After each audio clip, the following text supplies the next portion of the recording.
Hello and welcome. I am Rekha Bhagmare from Vidya Pratishthan Indapur English Medium School. In first lecture, we'll learn population composition. First 2 points, that is age structure, and second one is sex composition. And today we will learn remaining part, literacy and education, occupational structure, rural urban composition.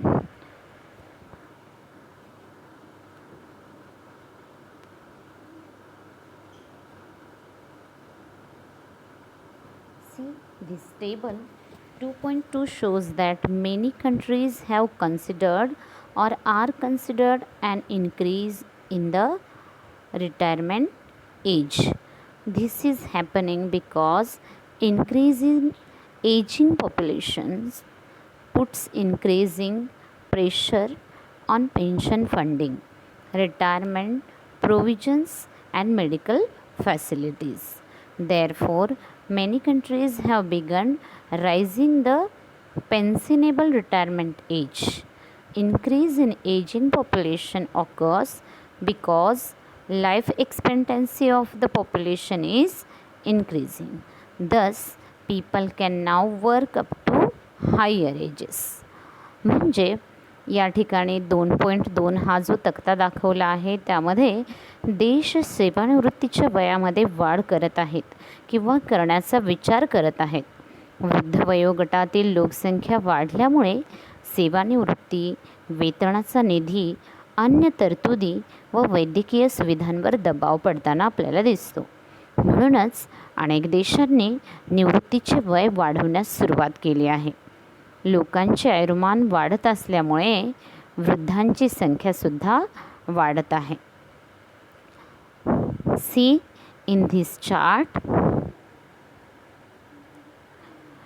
countries and retirement age reforms being implemented or under consideration in years.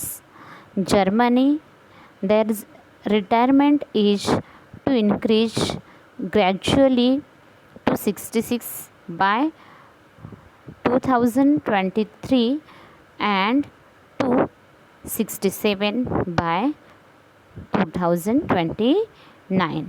म्हणजेच Germany या देशामध्ये सेवानिवृत्तीचे वय 2023पर्यंत टप्प्याटप्प्याने वाढून 66 आणि 2029पर्यंत 67 एवढे केले जाणार आहे. United States of America retirement age to rise gradually to reach 67 for those born in 1960 or latter. अमेरिकेची संयुक्त संस्थानामध्ये 1960मध्ये किंवा त्यानंतर जन्मलेल्या लोकांसाठी सेवानिवृत्तीचे वय टप्प्याटप्प्याने वाढत जाऊन 67 वर्षांपर्यंत केले जाईल. United kingdom retirement age to increase for both men and women to 66 by October 2020 and further to 67 between 2026-28.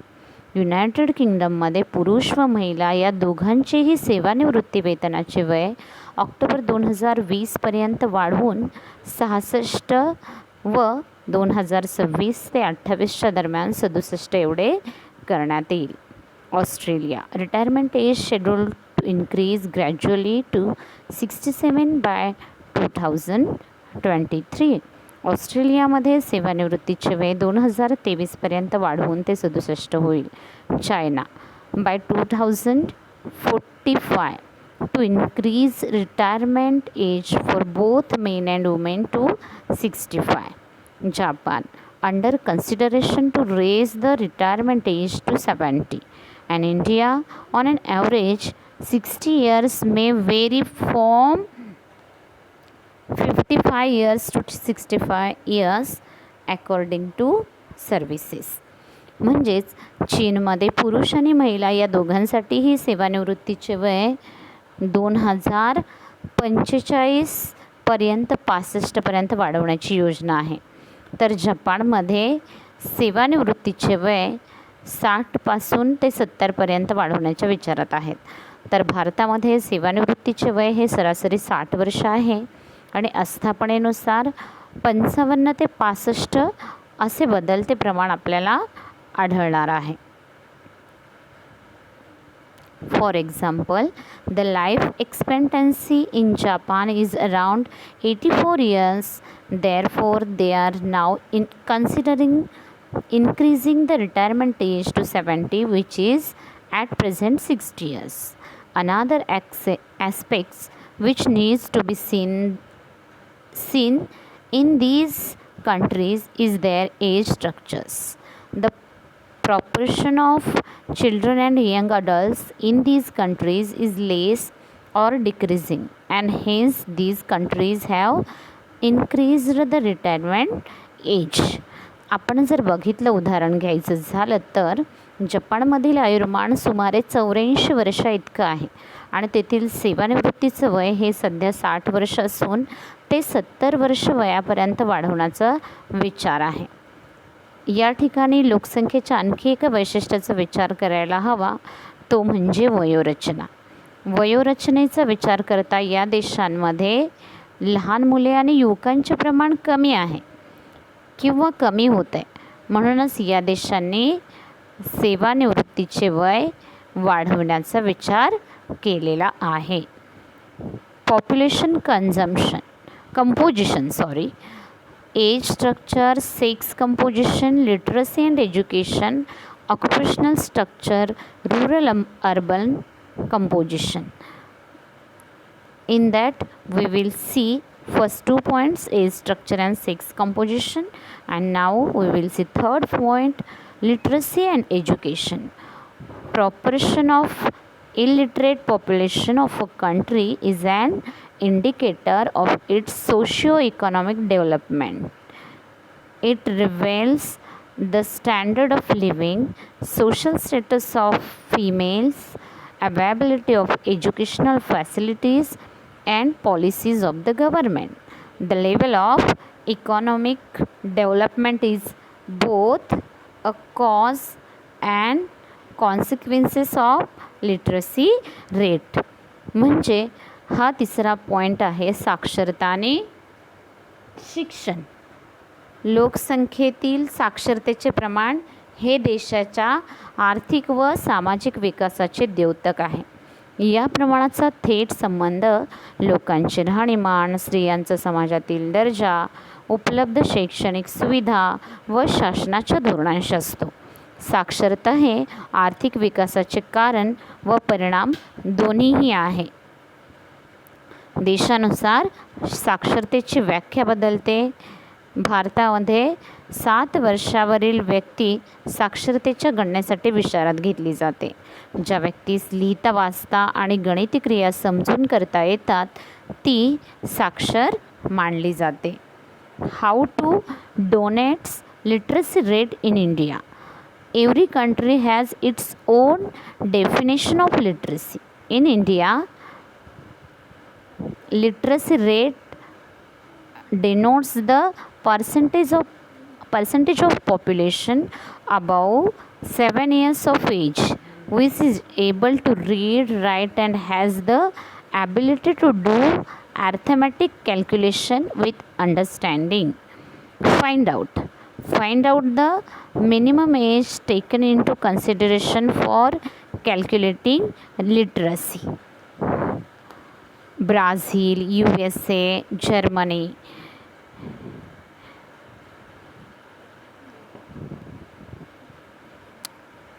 खालील देशांमध्ये साक्षरतेचे प्रमाण निर्धारित करण्यासाठी किमान वय किती आहे ते शोधा. ब्राझील, अमेरिकेची संयुक्त संस्थाने आणि जर्मनी. Next we will see read the following graph 2.3 and answer the following questions. म्हणजे आपण 2.3 या आलेखाचे वाचन करणार आहोत आणि त्यानुसार खालील प्रश्नांची उत्तरेही देणार आहोत. लिंग व प्रौढ साक्षरतेचे प्रमाण इथं प्रदेशानुसार सांगितलेलं आहे. Adult literacy rate by region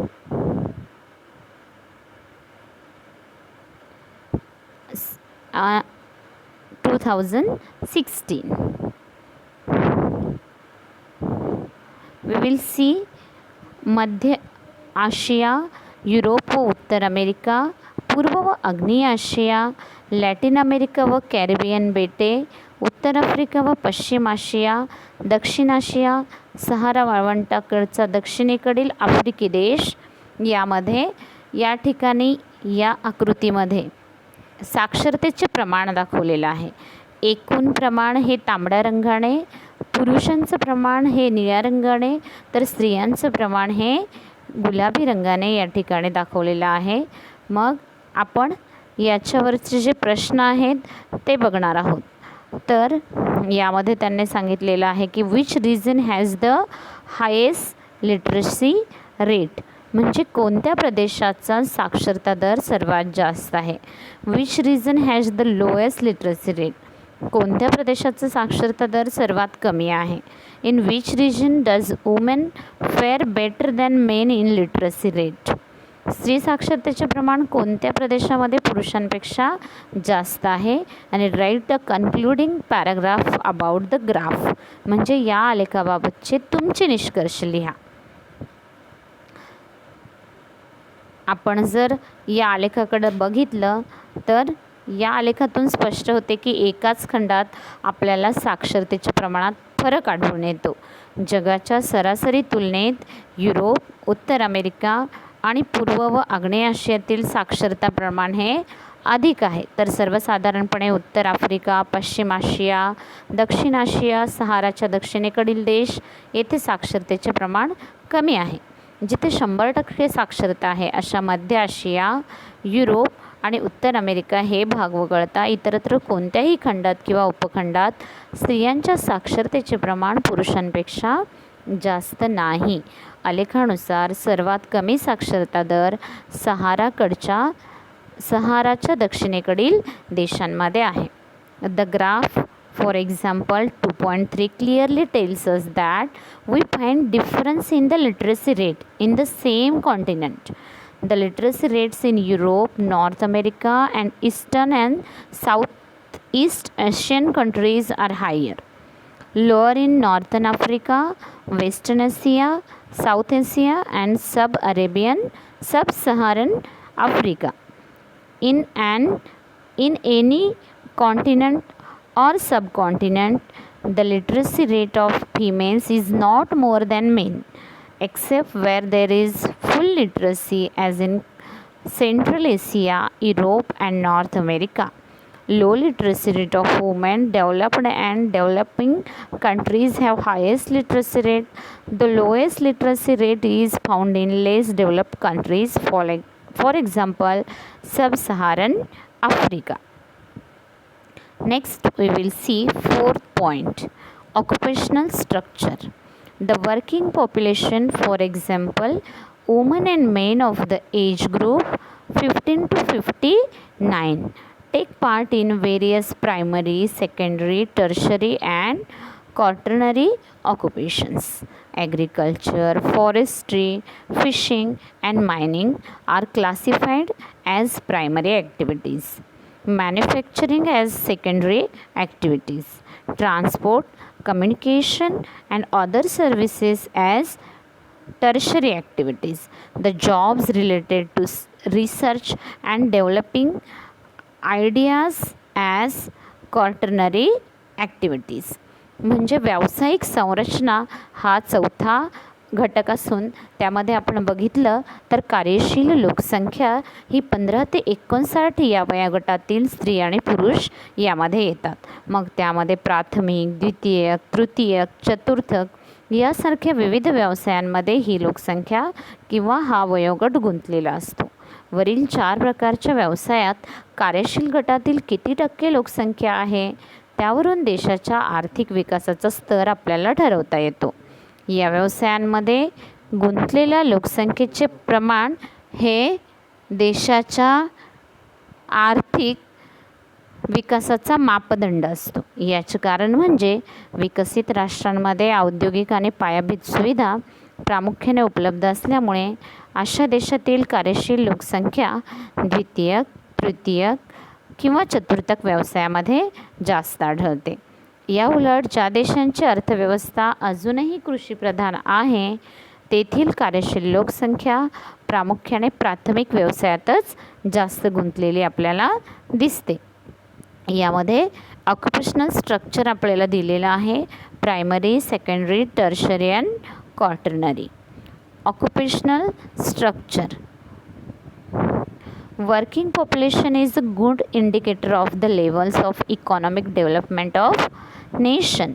Only a developed economy with industries and infrastructure can accommodate more workers in the secondary, tertiary and quaternary sector. If the economy is still agrarian, then the proportion of people engaged in primary activities high.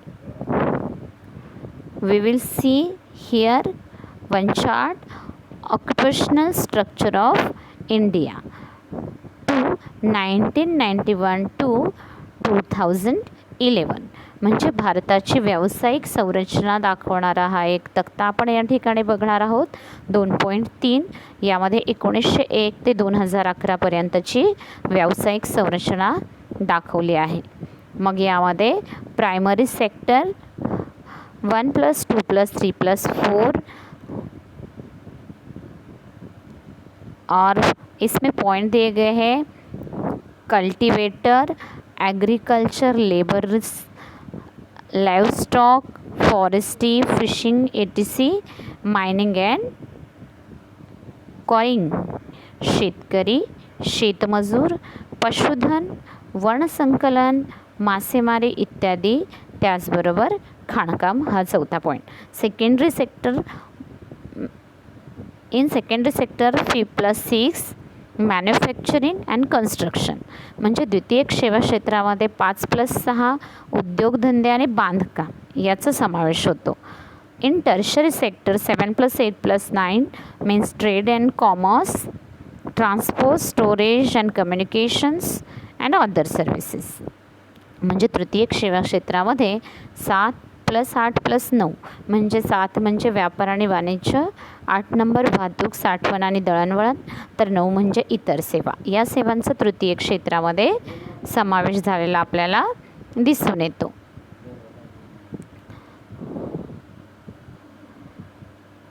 Give it a try. Study the table 2.3 carefully and answer the following questions. What does the table show? Means या ठिकाणचा जो 2.3 हा तक्ता आहे त्याचं काळजीपूर्वक वाचन केलं तर तो आपल्याला काय दर्शवतो. Occupational structure of India 1991 to 2011 म्हणजे भारताची व्यावसायिक संरचना तो आपल्याला दाखवतो 1901 ते 2011 पर्यंतची. Which sector has the highest occupation in which year. म्हणजे सर्वात जास्त कार्यशील लोकसंख्या कोणत्या व्यवसायात गुंतलेली आहे आणि कोणत्या वर्षी. तर त्याचं उत्तर आहे इन 1951 प्रायमरी सेक्टर 72.7%. म्हणजे 1951मध्ये प्राथमिक क्षेत्रामध्ये जवळजवळ 72.7% एवढी लोकसंख्या या व्यवसायामध्ये गुंतलेली होती.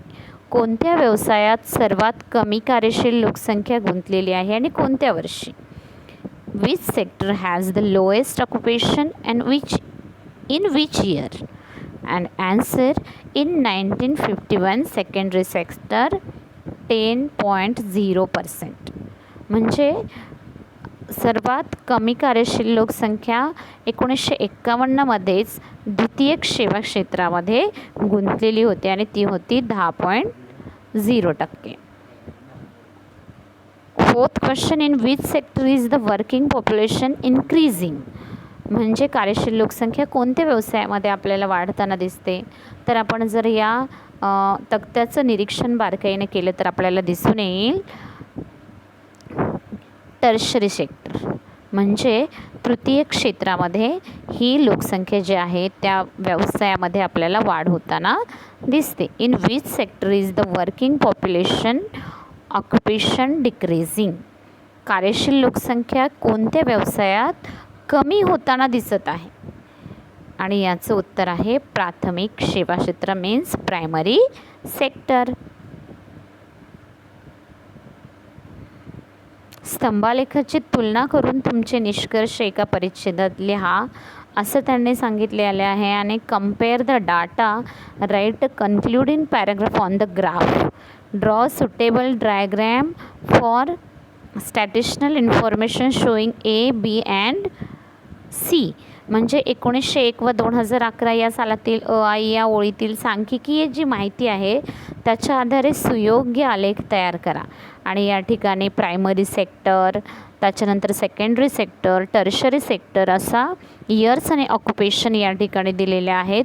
1991 सिलेकर म्हणजे 1991 पासून 2011 पर्यंतचे. आणि या आडव्या स्तंभावरती जर आपण बघितलं तर इयर आणि ऑक्युपेशन दिलेले आहेत, तर उभ्या स्तंभामध्ये वर्किंग पॉप्युलेशन दिलेली आहे आणि त्याच्यानुसार इथं ग्राफ काढलेला आहे, बार काढलेला आहे. यानंतर आपण नेक्स्ट पॉईंट बघणार आहोत, rural urban composition. The division of population into rural and urban is based on the residence.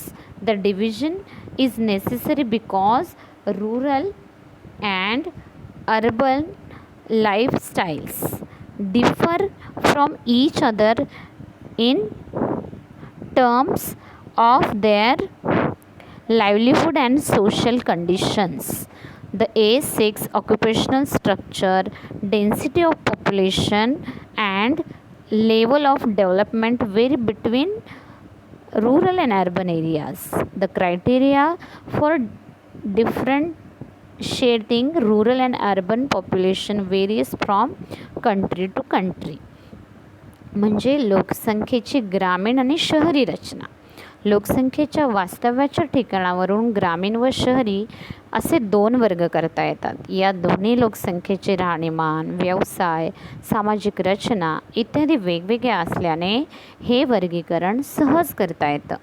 ग्रामीण आणि शहरी भागातील लोकसंख्येचे वय, व्यावसायिक संरचना, लिंग गुणोत्तर, लोकसंख्येची घनता आणि विकासाचं स्तर यात तफावत असलेली आपल्याला दिसून येते. ग्रामीण आणि शहरी लोकसंख्येतील फरक जाणून घेण्यासाठीचे मापदंड हे प्रत्येक देशामध्ये वेगवेगळे असू शकते. अशा पद्धतीने आपण हे 5ही घटक या ठिकाणी अभ्यासलेले आहेत. यानंतर राहिलेला जो भाग आहे तो आपण पुढील व्हिडिओमध्ये पाहणार आहोत. धन्यवाद.